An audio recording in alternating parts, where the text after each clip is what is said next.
Como título, yo he traído un tema que es Dios te necesita libre. Porque es lo que Dios quiere. Es la verdad. Nosotros muchas veces tenemos ataduras en nuestra vida. Ataduras que, si bien no son físicas, digamos, yo no me siento atado, yo me siento libre, yo tengo voluntad, yo tengo determinación, pero muchas veces vemos que en nuestras decisiones estamos amarrados al dolor, al pasado, estamos amarrados a las costumbres, estamos amarrados a cosas que no son lo que Dios ha querido en nuestra vida. Y por eso Dios dice, no, yo no quiero que tú seas esclavo del pecado, yo quiero que tú seas libre, porque Dios nos quiere y nos necesita libres. Como iglesia, como pueblo de Dios, como creyentes, tenemos que estar libres. Traje el pasaje de Isaías, capítulo 58, verso 1 al 9, lo traje completo en una gran extensión, porque ahí entiendo y veo cómo Dios verdaderamente nos habla de la libertad.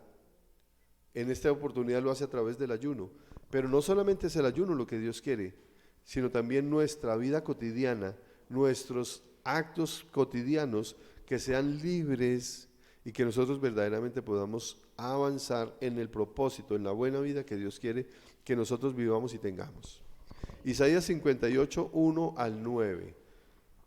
Vamos a leerlo y vamos a pedirle a Dios que nos dirija, que esté con nosotros y que esta escritura sea una realidad para nosotros, la podamos comprender completamente y mejor la podamos vivir plenamente. Amén. Grita con toda tu fuerza, no te reprimas, alza tu voz como trompeta, denuncia de mi pueblo sus rebeldías, sus pecados a los descendientes de Jacob, porque día tras día me buscan y desean conocer mis caminos, como si fueran una nación perfecta que practica, la justicia, como si no hubieran abandonado mis mandamientos. Fíjese que el Señor empieza a decirnos, buscamos a Dios, oramos y queremos que Dios responda a nuestras oraciones. Y dice como si fueran una nación que practica la justicia, como si no hubieran abandonado sus mandamientos. Me piden decisiones justas y desean acercarse a mí. Y hasta me reclaman, ¿para qué ayunamos si no lo tomas en cuenta? ¿Para qué nos afligimos si tú no lo notas? O sea, el Señor nos está diciendo, mire, ustedes quieren que yo sea un Dios justo, ustedes quieren que yo sea un Dios que responda a su clamor, pero han abandonado la justicia. Su conducta no es la conducta que yo deseo. Pero el día en que ustedes ayunan, hacen negocios y explotan a sus obreros.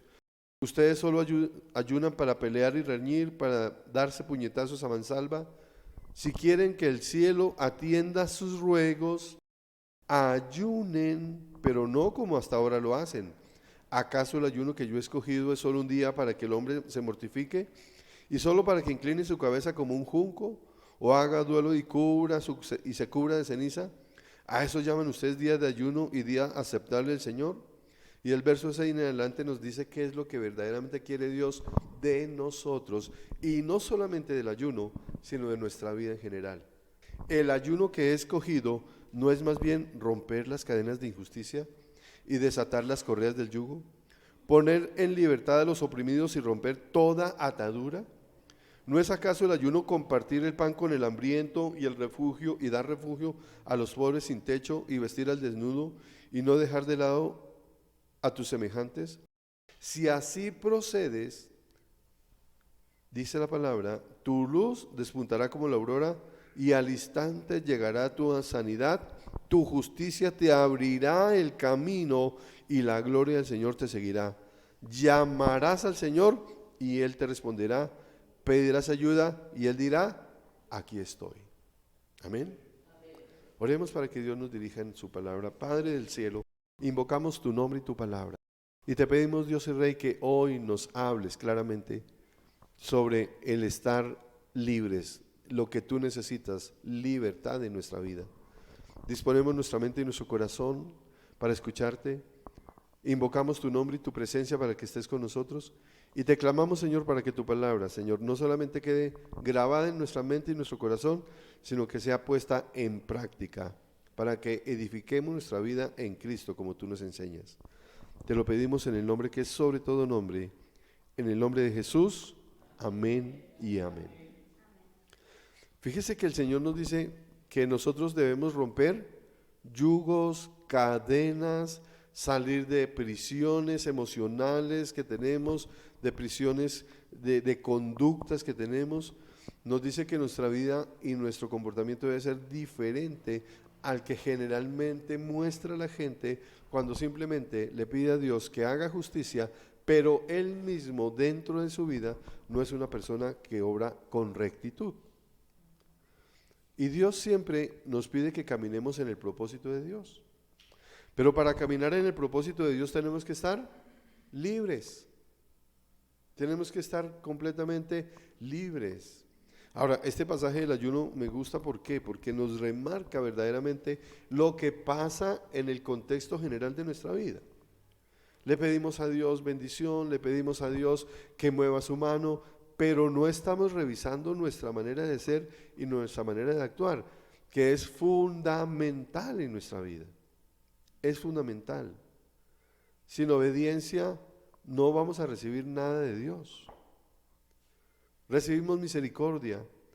Muchas veces comemos de las migajas que caen de la mesa de Dios y pensamos que es bendición, pero es misericordia.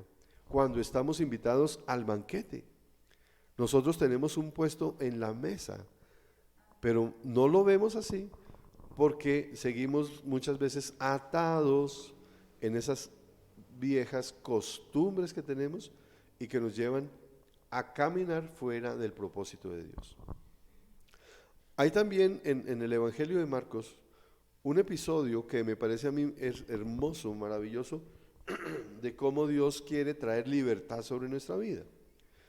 Y es el episodio de la entrada triunfal del Señor Jesucristo a Jerusalén, en el cual Él dice, voy a usar un burrito para que yo pueda entrar en él. ¿Sí? Leámoslo, está en Marcos 11. Y vamos a leer solo el verso del 1 al 3. Uniendo estos dos pasajes nos podemos nosotros, Marcos 3, 11, 1, 3. Nos podemos hacer una imagen mayor de la libertad que Dios quiere traer sobre nosotros. Marcos 11, 1, 3 dice, cuando se acercaban a Jerusalén y llegaron a Betfagé y a Betania, junto al monte de los olivos, Jesús envió a 2 de sus discípulos con este encargo. Vayan a la aldea que tienen enfrente, tan pronto como entren en ella, encontrarán atado un burrito. ¿Cómo estaba el burrito? Atado, en el que nunca ha montado nadie. Un burrito sin domar.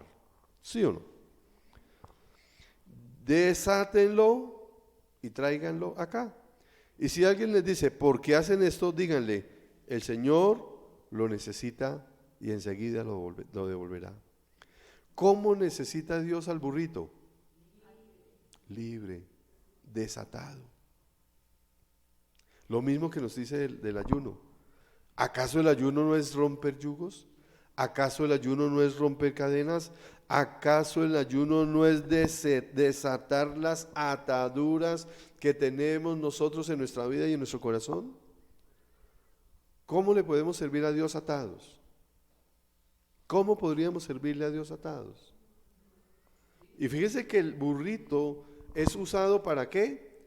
Para llevar la gloria de Dios, para que Cristo entre en Jerusalén y sea reconocido como el Hijo de Dios, como el Altísimo.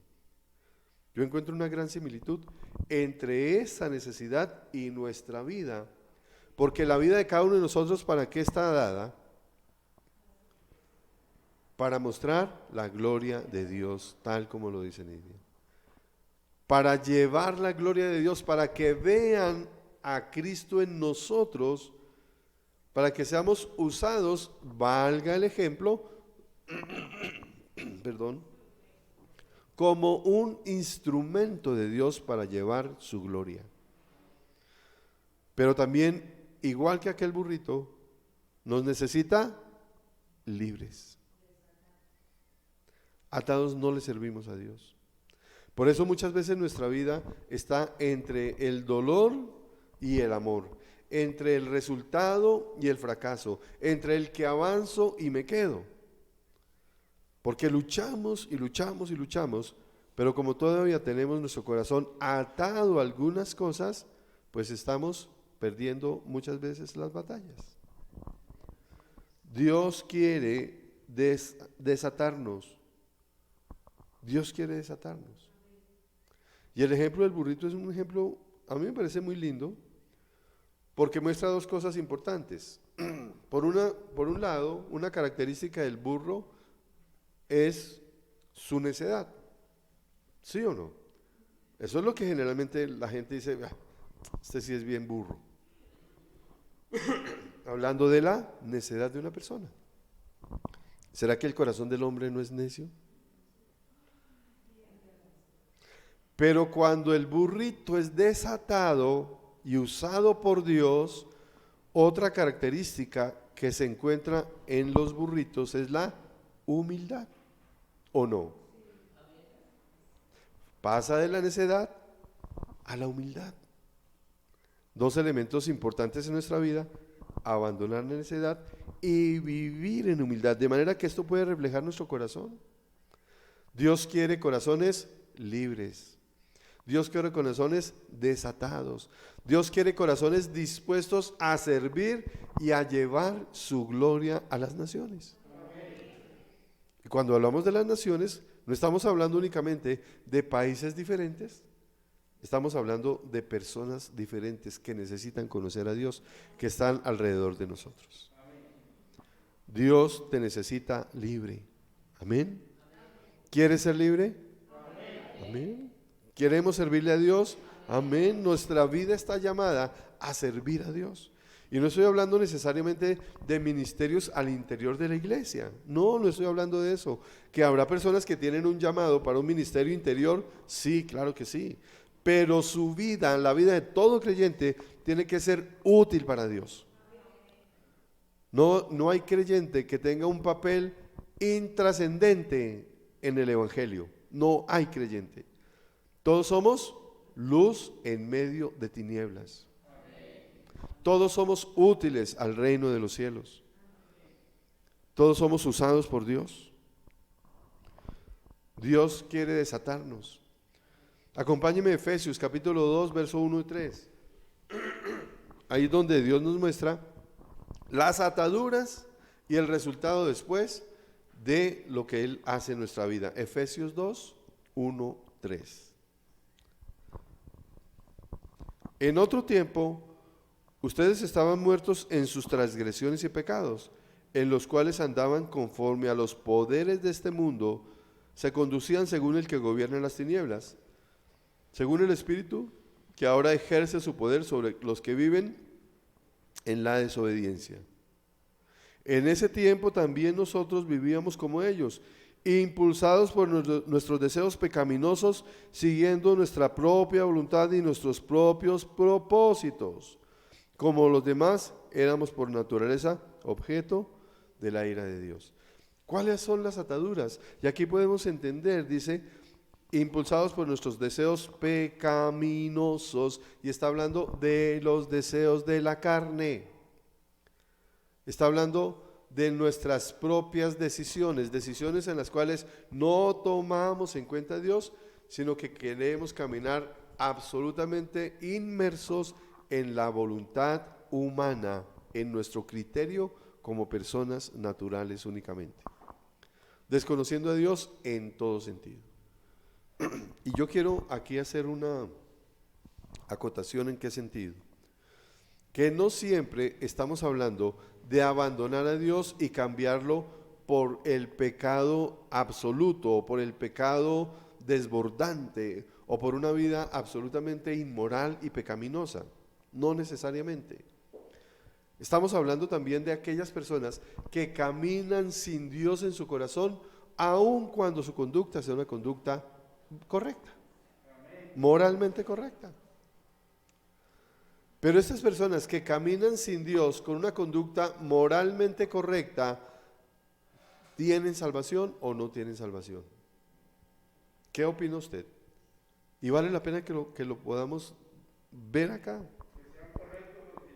Que sean correctos pero sin Dios. La opinión de ustedes dos es que no. ¿Quién más opina? ¿Tienen o no tienen salvación? ¿Esto es absolutamente claro? Mire, discúlpeme que sea tan escuelero, pero es que esa claridad es fundamental en la vida de la persona. ¿Se acuerdan que la palabra del Señor dice, cuida que tu luz, que la luz que te alumbra sea luz verdadera? Cuida que tus ojos sean luz, porque si la luz que tienes es tinieblas, toda tu vida está en tinieblas. Quiere decir que si yo no veo las cosas conforme al propósito que Dios tiene, estoy viviendo en tinieblas. Así de exagerado no, así de radical es Dios con nosotros. De manera que no estamos hablando aquí únicamente de personas que son narcotraficantes, violentos, asesinos, ladrones, inmorales. No, estamos hablando de las ataduras que tenemos de caminar en nuestra naturaleza sin tener en cuenta lo que Dios quiere para nosotros. Porque la esencia de la conversión, la esencia de conocer a Cristo, a abrir nuestro corazón a Él y recibirlo como Señor y Salvador, ¿qué es? ¿Qué trae como consecuencia de esto? Sí, ¿qué trae? La salvación, y nos da una nueva naturaleza o una nueva vida. O sea que nosotros ya no obedecemos a la naturaleza pasada, sino es una nueva naturaleza. Porque si no hay nueva naturaleza, no hay nuevo nacimiento. No hay cambio. No hay transformación, perfecto. No mostramos arrepentimiento. Y sin arrepentimiento no hay perdón de pecados. Entonces, esa nueva naturaleza es fundamental en nosotros. Yo no puedo decir, yo soy creyente, yo sigo caminando con Dios, y si reviso mi vida, todavía estoy caminando en la vieja naturaleza. Es imposible. Por eso Dios dice, te necesito libre. Por eso dice, ese corazón que ha sido necio en su vida anterior, ¿cómo lo quiero? Libre, desátenlo. Y ahora sea un corazón humilde. ¿Qué quiere decir humilde? Que se sujeta al poder de Dios. Esa es la humildad que Dios quiere. Sujetarnos al poder de Dios. Por eso nosotros tenemos que ser transformados. Por eso en Efesios nos dice, estábamos muertos, nuestro corazón no servía al propósito de Dios porque vivíamos según nuestra propia naturaleza. Y aquí cabemos todos, en el que diga, no, yo sí era terriblemente malo, no, yo no soy tan malo, pero camino en mi propia voluntad. Pues la voluntad del hombre no es la voluntad de Dios. Porque mis caminos, dice el Señor, no son sus caminos, ni mis propósitos, ni mis pensamientos, los de ustedes. ¿Cuál será el camino correcto? ¿El del hombre o el de Dios? El de Dios. El de Dios. Y cuando nosotros vemos esto que acabamos de leer, de que antes estábamos muertos en nuestros pecados, que nosotros nos movíamos según la naturaleza de nuestra carne y éramos objeto de la ira de Dios, pues vemos el antes, pero también podemos ver el ahora en Cristo de nuestra vida. ¿Cómo para qué sirve esto? Generalmente veo que muchas veces nosotros no hacemos como revisiones periódicas de nuestra vida. Y cuando no hacemos revisiones periódicas de nuestra vida, perdemos grandes oportunidades. Cuando yo miro mi vida pasada, no por mantenerme en el pasado, porque yo sé que el Señor dice que no miremos atrás, sino lo miro como revisión para poder ver todo lo que Dios ha hecho en mi vida y poder revisar lo que antes era y establecer lo que antes soy. Puedo hacer una evaluación y puedo seguir progresando, ¿o no? Porque muchas cosas pueden haber cambiado en nosotros. Nosotros podemos decir, no, yo ya dejé el alcohol, no, yo ya no estoy diciendo mentiras como antes. Pero Dios no quiere solamente que nos quedemos en eso, sino como dice Él, que nuestra vida avance como la luz de la aurora. O sea, el crecimiento continuo debe ser una característica de la vida del creyente. Nosotros no podemos estar estancados. Nosotros no podemos sentirnos paralizados. Yo conozco a Cristo, un ejemplo, hace 20 años y siento que pues ya llegué a mi techo. No, eso no existe en Cristo. Que no podemos ser cómodos, correcto. Nosotros tenemos que seguir avanzando en el propósito que Dios tiene para cada uno de nosotros.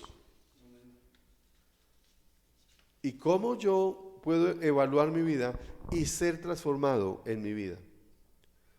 Evaluando mi corazón. Porque del corazón mana la vida. Eso dice Proverbios 4:23, ¿se acuerda? Sobre toda cosa guardada, guarda tu corazón, porque de él mana la vida. Y también la palabra del Señor dice que de nuestro corazón salen los malos pensamientos, de él salen los homicidios, los adulterios, la inmoralidad, los robos, los falsos testimonios, las calumnias. De manera que lo que nosotros necesitamos revisar para que sigamos viviendo una vida abundante o para que podamos crecer en nuestra vida es nuestro corazón. ¿Y qué quiere desatar Dios en nosotros? El corazón. Que nuestro corazón sea libre. Dios nos desata. Cristo nos desata. Por eso hablábamos la semana pasada, tal vez era de esas cosas nuevas que tienen que estar pasando en nosotros. ¿Sí somos más que vencedores? ¿Sí estamos viviendo las nuevas cosas? Porque desatados tenemos que vivir una nueva vida en Cristo. Efesios capítulo 2, verso 4 al 9. Efesios 2, 4 al 9. Pero Dios, que es rico en misericordia, por su gran amor por nosotros, nos dio vida con Cristo, aun cuando estábamos muertos en los pecados. Por gracia ustedes han sido salvados. Y en unión con Cristo Jesús, Dios nos resucitó y nos hizo sentar con Él en regiones celestiales, para mostrar en los tiempos venideros la incomparable riqueza de su gracia, que por su voluntad derramó sobre nosotros en Cristo Jesús. Porque por gracia ustedes han sido salvados mediante la fe. Esto no procede de ustedes, sino que es regalo de Dios, no por obras, para que nadie se jacte. O sea, nosotros ya hemos sido desatados porque estábamos colocados ¿con quién? Con Cristo en lugares celestiales. Y muchas veces nosotros no vivimos la libertad que ya tenemos porque no somos conscientes de dónde estamos nosotros espiritualmente colocados. Con frecuencia yo coloco un ejemplo que me ayuda mucho. Hay personas que han sido secuestradas en su vida real, ¿cierto? Han sido privadas de la libertad a través de grupos terroristas o a través de delincuencia común.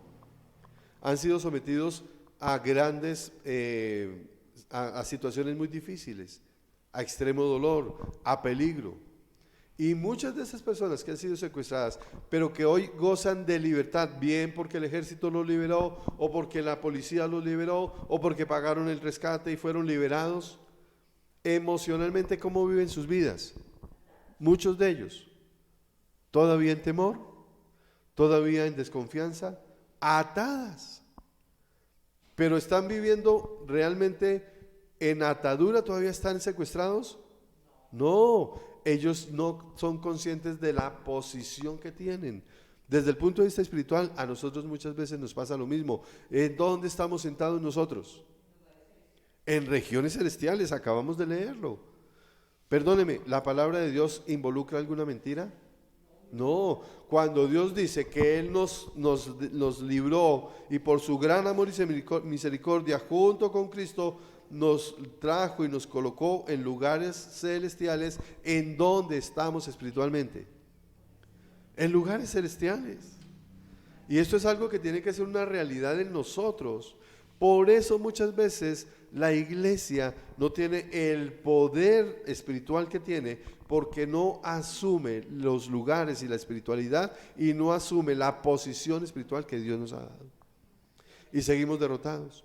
Y seguimos diciendo, yo soy cristiano, pero es que mire, la enfermedad no se va y es que la ruina sigue.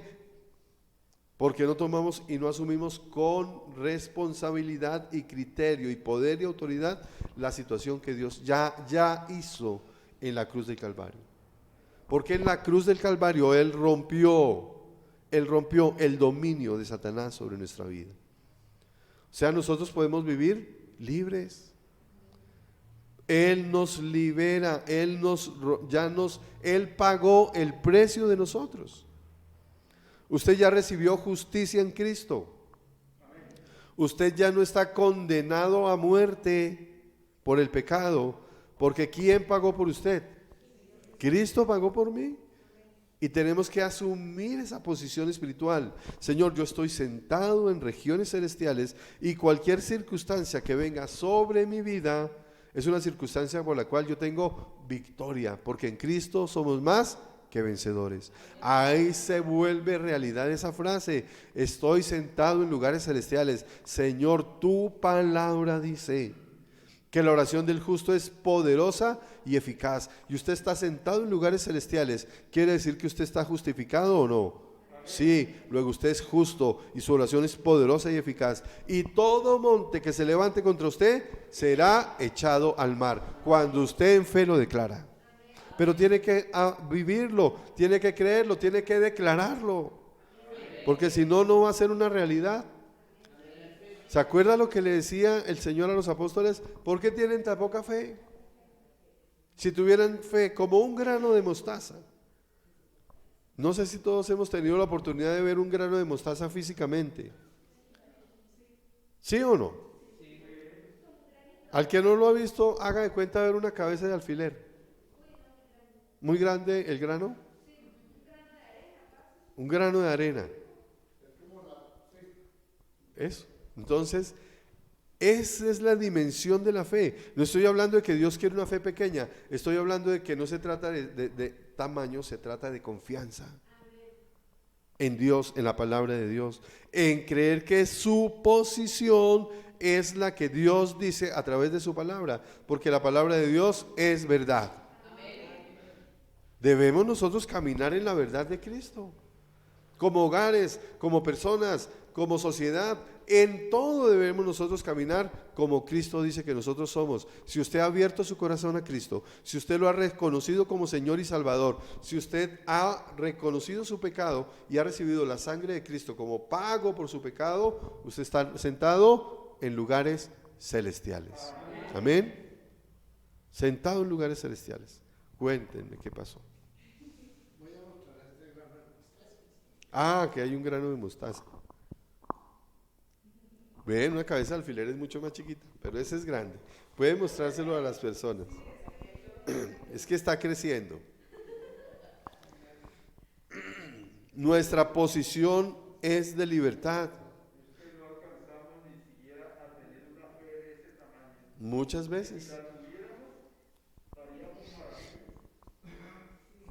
Mire, ¿recuerdan que hablábamos del burrito que no había sido montado por nadie? Eso quiere decir que tiene que ser domado. Tiene que ser domado. O sea, Dios no solamente nos desata, sino que también nos doma. O sea, Cristo libera tu corazón. Habíamos dicho hace un momento que Dios trabaja en nosotros y dice el apóstol Pablo: estoy convencido de esto, el que comenzó tan buena obra en ustedes la irá perfeccionando hasta el día de Cristo Jesús. De manera que Dios sigue trabajando en el corazón de cada uno de nosotros, porque es un corazón que es muchas veces indómito y necesitamos seguir revisando nuestro corazón. ¿Hasta cuándo? Hasta que venga Dios, o hasta que usted sea llamado a su presencia. Siempre necesitamos. Y el que trae libertad sobre nosotros, ¿quién es? Cristo. Así que si el Hijo los libera, ustedes serán verdaderamente libres. La libertad emocional, la libertad espiritual, la libertad de nuestra vida está en Cristo. Está en Cristo. Quiero leerles de Colosenses el capítulo 1, versos 9 y 10, porque nos invita a través de lo que dice a que nosotros tengamos una disposición y a que tengamos una actitud, un hábito de querer buscar, conocer a Dios. Porque esto es característica de un hombre que ha sido libre en su corazón y está dejando que su vida sea domada y transformada por Dios. Colosenses 1, 9, 10. Por eso, desde el día en que lo supimos, no hemos dejado de orar por ustedes. Pedimos que Dios les haga conocer plenamente su voluntad con toda sabiduría y comprensión espiritual. Conocer plenamente su voluntad. ¿La voluntad de quién? De Dios. ¿En qué manera? Con toda sabiduría y comprensión espiritual, para que vivan de manera digna del Señor, agradándole en todo. Esto implica dar fruto en toda buena obra, crecer en el conocimiento de Dios. ¿Y por qué quise traer este versículo en manera particular? Porque cuando usted investiga, Colosenses 1, 9, 10, tranquilo. Porque cuando usted mira y investiga, las palabras que Dios usa en la Biblia, que deja consignadas, tienen un valor específico. ¿A qué me refiero con valor? Cuando estamos hablando de conocimiento, en este caso, no estamos hablando del griego gnosis, de conocer. Estamos hablando de epignosis, que es una disposición, una búsqueda activa, un hábito de nosotros buscar con verdadera pasión, buscar el conocimiento de Dios, hacer del conocimiento de Dios un hábito en nuestra vida. Y esto es lo que está expresando acá, cuando dice, pedimos que Dios les haga conocer su voluntad. Lo que está diciendo la palabra es que ustedes se esfuercen, es que ustedes hagan un hábito, es que ustedes quieran activamente, o sea, participar con nuestra voluntad y nuestro conocimiento en conocer a Dios. No solamente como que escuchamos y eso pasó ahí, no, que sea un hábito conocer a Dios. Por eso es que es necesario que nosotros seamos transformados por Cristo, para que nuestro corazón anhele conocer a Cristo. Hay una gran diferencia en el resultado de una vida, de una persona que anhela conocer a Cristo y aquella que simplemente dice, Señor, yo abro mi corazón y camino contigo. Yo no puedo llegar a decir que aquella no tiene salvación, pero lo que sí puedo decir es que el resultado en la vida de aquella y en la vida de aquel que se dedica a conocer de manera activa a Cristo es diferente. Es completamente diferente. Entonces yo no puedo decir, no, es que la salvación no es la gran obra. Claro que sí, pero hay una escritura que a mí siempre me ha dejado con dudas, no desde el punto de vista de salvación, sino de qué será lo que Dios quiere. Sufrirán pérdida, aunque serán salvos, sufrirán pérdida. Y yo digo, Señor, ¿y a qué te refieres? Hay una gran diferencia entre la vida de aquel que es salvo, pero se queda estático, entre comillas, porque todos nosotros tenemos que ir creciendo, y aquel que activamente busca a Dios. Aquel que dedica su vida para Dios, aquel que dice dedicar su vida para Dios no es venirse a ser pastor, si usted no está llamado a eso, es usted dedicarse a ser padre de familia, a ser ingeniero, a ser empresario, a ser trabajador, lo que usted sea llamado a hacer, pero con una búsqueda activa de Dios, porque usted va a ser un instrumento de Dios ahí donde donde Dios lo coloca. Amén. Primera de Corintios 3:15. ¿Qué dice esa, perdón?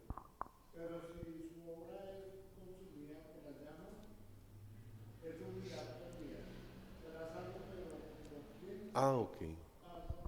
Gracias, Betico. Claro.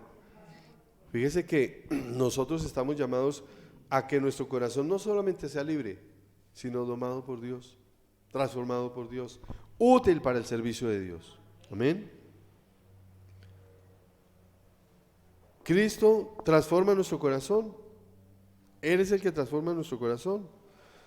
Y en Hebreos capítulo 12, verso 4 al 8, a mí me gustan las citas porque uno podría pasar la cita de largo, simplemente nombrar el pasaje, pero cuando yo doy la cita siento que la persona anota y entonces va recibiendo más y va teniendo más conocimiento de lo que la palabra de Dios puede hacer. Dice, en la lucha que ustedes libraban contra el pecado, todavía no han tenido que resistir hasta derramar su sangre. Y ya han olvidado por completo las palabras de aliento que como a hijos se les dirige. Hijo mío, no tomes a la ligera la disciplina del Señor, ni te desanimes cuando te reprenda. Porque el Señor disciplina a los que ama y azota a todo aquel que recibe como hijo.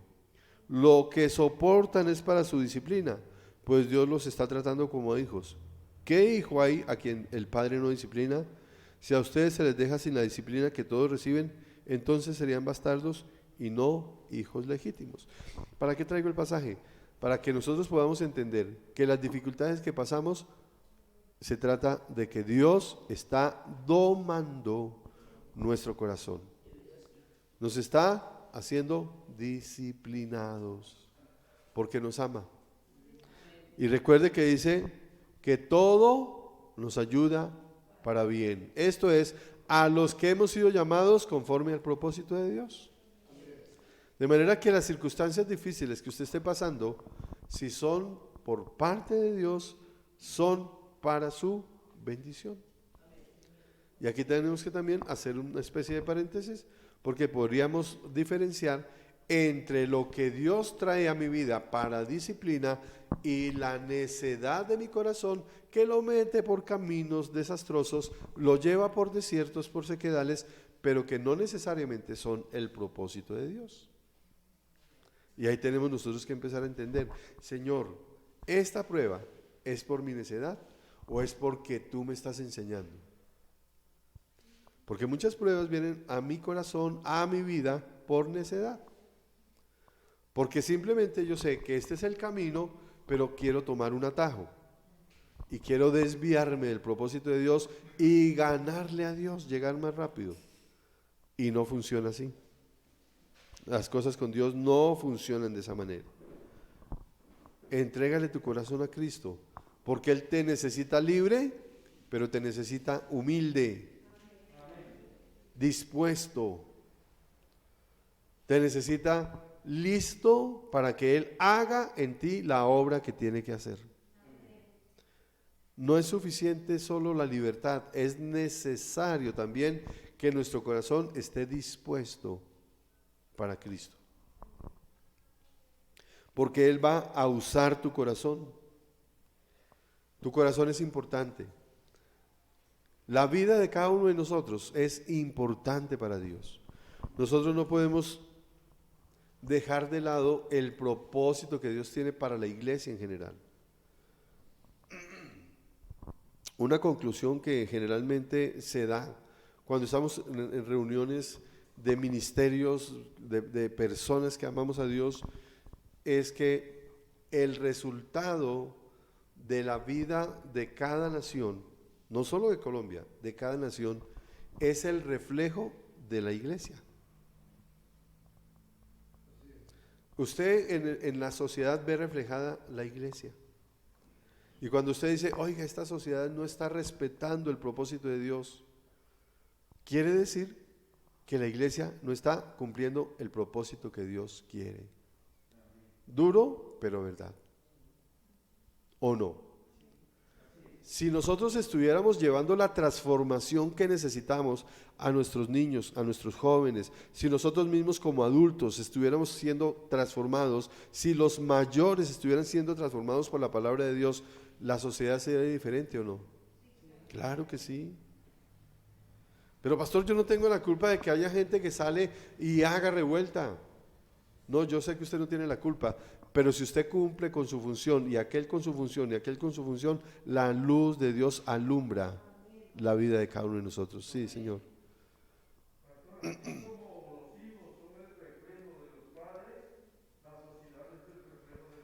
Amén. Sí, ni sí te iba a decir algo.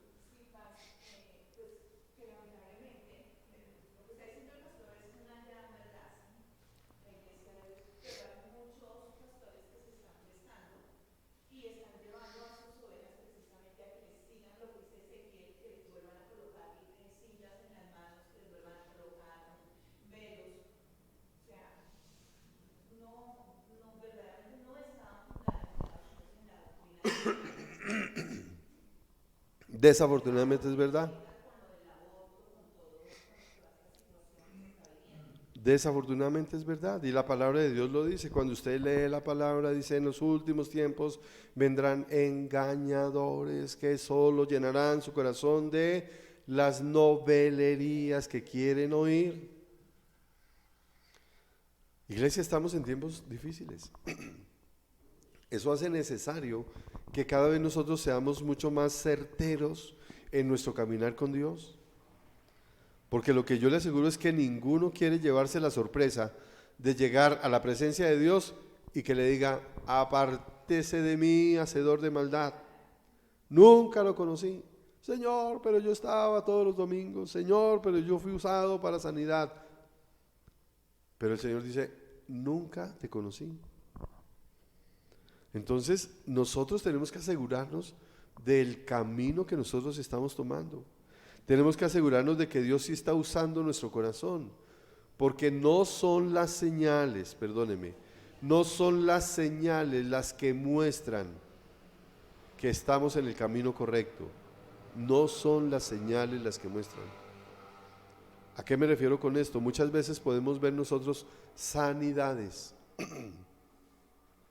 pero no necesariamente Dios está ahí. Y parece controversial, pero perdóneme, es la verdad. Acabamos de referir un pasaje que lo podríamos buscar si quieren. Muchos dirán: Señor, en tu nombre sanamos enfermos, echamos demonios. Y el Señor, ¿qué les dijo? Apártense de mí, hacedores de maldad. Él no dijo: no fue verdad. Ojo, porque las señales no muestran que ahí verdaderamente mi conducta o mi caminar está con Dios. Tenemos que tener cuidado con esto. Otro ejemplo que podemos usar, y perdónenme que esto es una especie de paréntesis, es, ¿se acuerdan cuando el Señor mandó a Moisés a ir a Faraón? Cada una de las cosas que hacía Moisés, ¿la hacían quiénes? Los hechiceros, los magos, los sacerdotes del Faraón. ¿Las imitaban o no? Entonces tenemos que tener nosotros cuidado. Y la palabra de Dios nos dice: prueben los profetas, prueben que aquel hombre, aquella mujer es de Dios.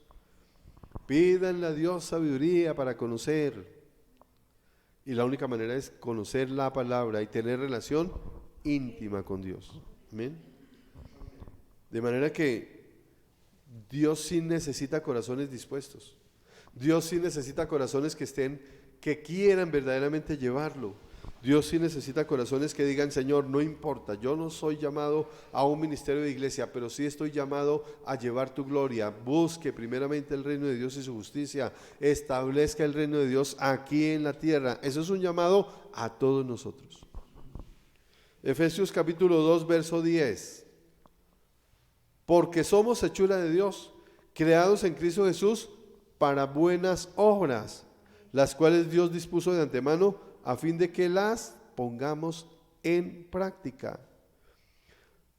Podríamos hacer una pregunta que nos ayuda a orientarnos. ¿Esta escritura está hecha únicamente para líderes y pastores? ¿O está hecha para toda la iglesia? Y entonces a toda la iglesia le está diciendo que es hechura de Dios, y toda la iglesia ha sido creada en Cristo Jesús. ¿Para qué? Para buenas obras, las cuales Dios dispuso de antemano para que la iglesia las ponga en práctica. O sea, usted ha sido llamado a hacer buenas obras, a mostrar la gloria de Dios, a establecer el reino de Dios y su justicia, a llevar a Cristo y mostrar a Cristo allá donde debe ser conocido. Dios necesita hombres y mujeres libres, con un corazón humilde. Dios nos está pidiendo que asumamos esa posición que Dios nos da, que ya no dejemos que el enemigo nos mantenga atados emocionalmente, que ya no dejemos que el miedo, que el temor, que la pereza nos tenga inútiles, sino que nos mantengamos en el propósito de Dios. Asuma la posición que Dios le dio. ¿Qué posición es? libre. Usted está sentado con Él en regiones celestiales. Dios quiere que nosotros conozcamos esa posición, que dependamos de Cristo, no dependamos de nosotros. Allá en la cruz del Calvario dice la palabra del Señor que Él que avergonzó, exhibió y derrotó al enemigo por nosotros. Asume esa posición. Señor, yo ya soy libre, yo soy victorioso, porque allá en la cruz del Calvario tú venciste por mí y anuló la deuda que teníamos nosotros. Luego nosotros tenemos que asumir esa posición. Primera de Juan, capítulo 4, por favor, versos 16 y 17. Primera de Juan 4, 16 y 17. Y nosotros hemos llegado a saber y creer que Dios nos ama. Dios es amor. El que permanece en amor permanece en Dios y Dios en él. Este amor se manifiesta plenamente entre nosotros para que en el día del juicio comparezcamos con toda confianza, porque en este mundo hemos vivido como vivió Jesús. Asuma la posición. En este mundo tenemos que vivir como Cristo vivió. Porque hay creyentes que en lugar de mirar a Jesús, el enemigo les desvía su mirada a que fijen su mirada en ellos mismos. Y cuando usted fija su mirada en usted mismo, ¿cómo se ve usted? ¿Como victorioso o como perdedor? ¿Cómo se ve usted? Cuando usted fija su mirada en usted mismo, cuando usted no fija su mirada en Cristo. Yo me siento victorioso en Cristo, ¿por qué? Porque es que Él fue el que murió por mí. Pero cuando yo pongo mi mirada en mí mismo, digo, Señor, perdóname, pero es que a mí me falta mucho. Puedo haber dicho, he avanzado, pero me falta demasiado. ¿O quién de nosotros podríamos decir, está libre de pecado para tirar la primera piedra? Cuando yo miro a Cristo, digo, Señor, gracias, porque si no fuera por eso que tú hiciste en la cruz del Calvario, yo no estaría aquí, ni allá, ni allá. Estaría muerto, destruido, destrozado. Aún tuviera vida física de pronto, pero mi vida no serviría para nada. Fije sus ojos en Cristo. Fije sus ojos en Cristo, no ponga sus ojos en usted mismo. Cuando Pablo se mira a sí mismo, ¿se acuerda cuando dice que dice, mire, yo vivo una lucha, con mi mente quiero hacer lo que le agrada a Dios, pero descubro que en mi carne hay una condición diferente, y es que con mi carne busco hacer lo que no le gusta a Dios? ¿Cómo se ve Pablo cuando se mira a él? Miserable, soy un pobre miserable. Porque es lo que nosotros debemos reconocer.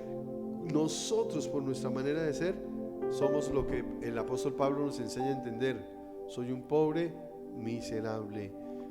Gracias a Dios, termina diciendo, por medio de Jesucristo nuestro Señor, nos salvó y nos transformó. Ponga sus ojos en Cristo. El enemigo va a querer que usted ponga sus ojos en usted. Cuando va a resolver una circunstancia, cuando va a resolver un conflicto, cuando usted se enfrenta a un obstáculo, el enemigo va a querer que usted ponga sus ojos en usted, porque usted mismo no puede. Pero en Cristo sí podemos. En Cristo, como alguien lo dijo, todo lo podemos. No hay gigante que venza el poder de Dios. Amén. Entonces, lo que nosotros necesitamos es entender claramente que Cristo necesita nuestro corazón libre, que ya nos libró en la cruz del Calvario, que Él ya pagó con su sangre por esas herencias generacionales que nosotros habíamos recibido, y que ahora nosotros tenemos una posición diferente. Tenemos que mostrar la gloria de Dios. Dios te necesita libre. Amén. ¿Qué nos hace libres? Cristo nos hace libres. Amén. Padre del cielo, te alabamos, te bendecimos y te damos gracias. Gracias por este día. Y gracias